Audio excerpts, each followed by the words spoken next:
Yes students, this is Ronak मंत्री। आज हम देखने जा रहे हैं, हमारा चैप्टर नंबर 8 कंप्लीट हो चुका है। उसके कुछ क्वेश्चन आंसर्स। चैप्टर आप लोगों ने पूरा पढ़ लिया होगा, उसमें उससे रिलेटेड आपको कोई भी प्रॉब्लम रह रही हो तो वापस से आप मुझे पूछ सकते हैं। और आज हम उसके क्वेश्चन आंसर को देखने जा रहे हैं। कुछ इंपॉर्टेंट क्वेश्चन आंसर जिनको मैं आपको यहाँ पे डिस्क्राइब कर रहा हूँ, बाकी के जो क्वेश्चन आंसर्स हैं वो मैंने आपको वीडियो के डिस्क्रिप्शन में जो लिंक दे रखी है क्वेश्चन आंसर्स की, उस पर जाकर आप सारे देख सकते हैं। तो आ जाते हैं हम आज हमारे क्वेश्चन आंसर्स में। फर्स्ट क्वेश्चन हमारे पास, write any three difference between diamond and graphite. Diamond और ग्रेफाइट के बीच में थ्री डिफरेंस बताने हैं। तो डायमंड और ग्रेफाइट के बीच में डिफरेंस क्या होंगे? अगर अपन डिफरेंस लिखना चाह रहे हैं तो उस टाइम मैं बता रहा हूँ आपको क्या क्या लिख सकते हैं। फर्स्ट पॉइंट तो ये, जैसे कि भाई डायमंड क्या है, हार्ड है। डायमंड का स्ट्रक्चर कैसा है, बहुत ज़्यादा हार्ड होता है। और ग्रेफाइट का स्ट्रक्चर क्या होता है, सॉफ्ट। डायमंड बहुत ज़्यादा हार्ड है और ग्रेफाइट बहुत सॉफ्ट है। दूसरे में अगर अपन नेक्स्ट अपन बनाना चाहें तो डायमंड क्या होता है कि जो अपने पास उसमें एक भी इलेक्ट्रॉन फ्री नहीं होता है, मतलब फ्री नहीं है तो जो इलेक्ट्रिसिटी का बैड कंडक्टर होगा। इसका मतलब diamond is a bad conductor of electricity. But graphite में क्या होता है, एक इलेक्ट्रॉन फ्री होता है। इस वजह से क्या होता है, ग्रेफाइट गुड कंडक्टर होता है इलेक्ट्रिसिटी का। तो graphite is a good conductor of electricity. ये तो बात हुई कि कंडक्टर की। फिर अपन एग्जांपल और अपन इसको और आगे डिफरेंस बनाना चाहें तो जैसे कि मैंने आपको डायमंड और ग्रेफाइट दोनों के स्ट्रक्चर बनवाए थे, तो अपन डायमंड का स्ट्रक्चर और ग्रेफाइट का जो स्ट्रक्चर है डायग्राम, वो बनाकर भी एक डिफरेंस दे सकते हैं हम। और भी इनके जो अपने पास डिफरेंस बताना चाहें तो डायमंड क्या होता है, जो डायमंड के अंदर जो स्ट्रक्चर बना होता है उसमें जो कार्बन जो होते हैं वो एक कार्बन बाकी अदर 4 कार्बन से जुड़ा हुआ होता है। तो इसकी बॉन्डिंग क्या होती है, 4 अदर कार्बन से जुड़े रहने की। बट यहाँ पे क्या होता है, ग्रेफाइट में ये केवल 3 कार्बन से जुड़ा हुआ रहता है। तो एक डिफरेंस हमारे पास ये भी होता है। इस तरीके से अपन 3-4 डिफरेंस जो ग्रेफाइट और डायमंड के बीच में लिख सकते हैं। नेक्स्ट हमारे पास आ रहा है, What do you understand by catenation tendency of carbon atom? Carbon की कैटिनेशन टेंडेंसी से आप क्या समझते हैं? कैटिनेशन टेंडेंसी का मतलब यही है कि दूसरे एलिमेंट्स या एटम के साथ में जुड़ करके एक लंबी चेन बनाना हो। मतलब कार्बन की क्या ऐसी कैपेसिटी होती है कि ये दूसरे किसी भी एटम या एलिमेंट या फिर कार्बन के साथ ही जैसे जैसे जुड़ता जाता है, मतलब क्या होता है, जुड़ने की कैपेसिटी इसकी बहुत अच्छी होती है। तो मतलब कार्बन के साथ कार्बन जुड़ता है, कार्बन के साथ कार्बन कार्बन कार्बन, मतलब जुड़ते जाते हैं और क्या करते जाते हैं, एक लंबी चेन के रूप में लॉन्ग चेन स्ट्रक्चर बना लेते हैं। और इस टाइप की जो स्ट्रक्चर बनाने की कैपेसिटी है या एबिलिटी है उसको अपन क्या बोल रहे हैं, कैटिनेशन। इसका मतलब क्या हो गया, जो कार्बन के साथ जुड़ करके लॉन्ग चेन के स्ट्रक्चर को बनाना ही कैटिनेशन होगा। तो बात थी हमारे कैटिनेशन की। नेक्स्ट देखते हैं, right the uses of freons. Freons हमने पढ़ी थी। फ्रियोन क्या है, हमारे पास एक गैस है, इसका नोमेनक्लेचर हमने पढ़ा था। इसके यूजेस पूछ रहे हैं, तो यूजेस क्या होता है, यूजेस जैसे कि मान लो अपने पास जो रेफ्रिजरेटर वगैरह होते हैं उनमें, या फिर दूसरे भी जो कूलिंग करने वाले इंस्ट्रूमेंट आते हैं एसी वगैरह, उनमें भी इस फ्रीऑन गैस काम में आती हैं। या फिर दूसरे जो कंपाउंड होते हैं उनको बनाने में। इस टाइप से मतलब इसके अपन यूजेस लिख सकते हैं। एसी वगैरह में, रेफ्रिजरेटर में, घरों में भी ये काम आती हैं। लेकिन ये क्या है, एक तरीके से एनवायरनमेंट फ्रेंडली नहीं है, मतलब एनवायरनमेंट को नुकसान पहुंचाती हैं। नेक्स्ट देखें, why diamond is hard and graphite is soft. Diamond hard क्यों होता है, ग्रेफाइट सॉफ्ट क्यों होता है, क्या रीजन है इसका? तो आप लोगों को मैंने बताया था डायमंड का स्ट्रक्चर। जब डायमंड के स्ट्रक्चर में क्या है, अपने पास 4 इलेक्ट्रॉन्स होते हैं, जो 4 कार्बन है, 4 इलेक्ट्रॉन्स होते हैं, वो जो कार्बन के होते हैं, वो चारों कार्बन के जो इलेक्ट्रॉन होते हैं अदर कार्बन से जुड़े हुए होते हैं। मतलब इसमें क्या है, एक कार्बन 4 अदर कार्बन से जुड़ा हुआ होता है। तो इसका मतलब क्या है, यहाँ पे जो स्ट्रक्चर बनता है वो टेट्राहेड्रल स्ट्रक्चर बनता है। टेट्राहेड्रल मतलब क्या होता है, पूरी तरीके से पैक और हार्ड।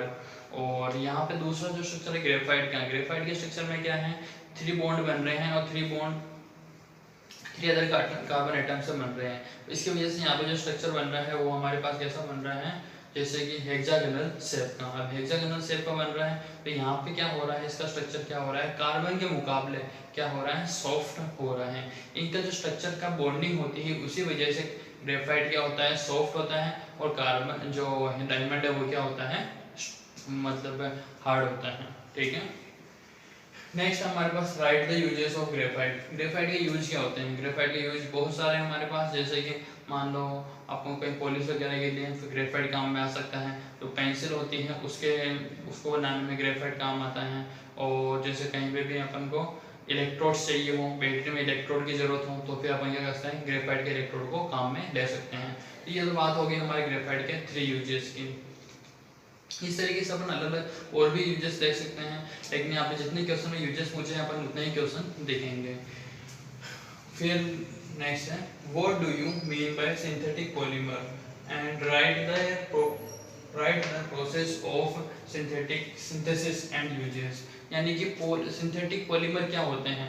सिंथेटिक पॉलीमर क्या होते हैं, जो मतलब फैक्ट्री के अंदर अलग अलग प्रोसेस का यूज करते हुए बनाए जाते हैं, तो वो क्या है, सिंथेटिक पॉलीमर हो रहे हैं। कौन कौन से होते हैं सिंथेटिक पॉलीमर? अपन ने इसके बारे में पढ़ा था, जैसे रेयन, नायलॉन 66 और ब्यूना एंड पॉली पीवीसी और पॉलीस्टीरीन, ये सब जो अपन ने पढ़े थे, इनका जो मतलब किस तरीके से फॉर्मेशन हो रहा है, किस तरीके से क्या क्या इनके यूज है, उनकी जो मैंने आपको बताई थी ये रिएक्शन इंपॉर्टेंट है, वो रिएक्शन ये सभी हमको याद करनी है और इस क्वेश्चन के आंसर में उनको मेंशन करना है। तो इस तरीके से अपन क्वेश्चन को कंप्लीट कर लेंगे। मैंने आपको उन चीज़ों को मैं पहले एक्सप्लेन कर चुका हूँ, किस तरीके से क्या क्या यूज करनी है वो अभी आपको मैंने बता दिया। नेक्स्ट आ रहा हमारे पास, differentiate between saturated and unsaturated hydrocarbon. Saturated और अनसैचुरेटेड हाइड्रोकार्बन आया है अपने पहले। सैचुरेटेड हाइड्रोकार्बन मतलब जिसमें सिंगल बॉन्ड अवेलेबल होगा, और अनसैचुरेटेड हाइड्रोकार्बन जिनमें डबल बॉन्ड अवेलेबल होगा या फिर ट्रिपल बॉन्ड होगा। वापस देखें, सैचुरेटेड हाइड्रोकार्बन को बता देता हूँ पहले मैं। सैचुरेटेड हाइड्रोकार्बन क्या है हमारे पास, ऐसे कार्बन या फिर ऐसे कार्बन कंपाउंड जिनके बीच में क्या होता है, सिंगल बॉन्ड अवेलेबल होता है, वो क्या होते हैं, सैचुरेटेड हाइड्रोकार्बन। इसका एग्जांपल लेना चाहे जैसे मेथेन, एथेन, प्रोपेन, इनमें सब में क्या है, सिंगल बॉन्ड होता है, इसलिए क्या हुआ अपने पास सैचुरेटेड हाइड्रोकार्बन। और इसकी प्रॉपर्टी क्या होती है, सैचुरेटेड हाइड्रोकार्बन का जो स्ट्रक्चर होता है, यानी कि जो उसका फॉर्मूला CnH2n+2 होता है। और इनकी जो एक दूसरी प्रॉपर्टी और ये होती है, जब भी इनको जलाया जाता है तो क्या करते हैं, ये ब्लू कलर के फ्लेम के साथ जलते हैं, जो मतलब उनमें जो ज्वाला निकलती है वो ब्लू कलर की निकलती है, मतलब ये ज़्यादा पॉल्यूशन नहीं फैला रहे हैं। ये हुई हमारे सैचुरेटेड हाइड्रोकार्बन की बात। नेक्स्ट आ रहा है अपने पास अनसैचुरेटेड हाइड्रोकार्बन। अनसैचुरेटेड हाइड्रोकार्बन क्या होते हैं हमारे पास, अनसैचुरेटेड हाइड्रोकार्बन ऐसे हाइड्रोकार्बन जो क्या कर रहे हैं, जिनके बीच में डबल बॉन्ड या ट्रिपल बॉन्ड है, जैसे कि एल्कीन और एल्काइन। एल्कीन का एग्जांपल तो अपने पास क्या हो सकता है, एथीन, प्रोपेन, ब्यूटीन, इस तरीके से। और एथाइन का एथाइन, प्रोपाइन, ब्यूटाइन, जिसमें ट्रिपल बॉन्ड वो एल्काइन, जिसमें डबल बॉन्ड वो एथीन। ठीक है, तो ये तो बात हुई हमारे इसकी सैचुरेटेड हाइड्रोकार्बन की कुछ 2 पॉइंट्स। थर्ड पॉइंट हम जैसे कि मान लो अपन जो अगर सैचुरेटेड हाइड्रोकार्बन अनसैचुरेटेड हाइड्रोकार्बन को जलाया जाता है तो ये वाइट सूट के साथ जलते हैं, मतलब अलग राख निकालते हुए और येलो कलर की ज्वाला के साथ जलेंगे। ये हो गया अपने इन दोनों के अंदर डिफरेंस। तो इस तरीके से आप सैचुरेटेड और अनसैचुरेटेड को टेबल बना करके बीच में सेपरेट करके डिफरेंस लिख सकते हैं। तो ये क्वेश्चन भी हमारा कंप्लीट इस तरीके से होगा। नेक्स्ट हमारा पास आ रहा है differentiate between CNG and LPG. LPG और सीएनजी में क्या डिफरेंस होता है? एलपीजी और सीएनजी में बहुत ज़्यादा डिफरेंस होता है, जैसे कि दोनों एक तरीके से है तो यह गैस है, लेकिन एलपीजी क्या है, लिक्विड पेट्रोलियम गैस, यानी कि जो गैस होती है नॉर्मल उसको क्या किया जाता है, नेचुरल गैस को लिक्विड फॉर्म में कन्वर्ट किया जाता है। सीएनजी क्या है, कंप्रेस्ड नेचुरल गैस, इसको भी कंप्रेस किया जाता है और नेचुरल गैस के रूप में काम में ले रहे हैं।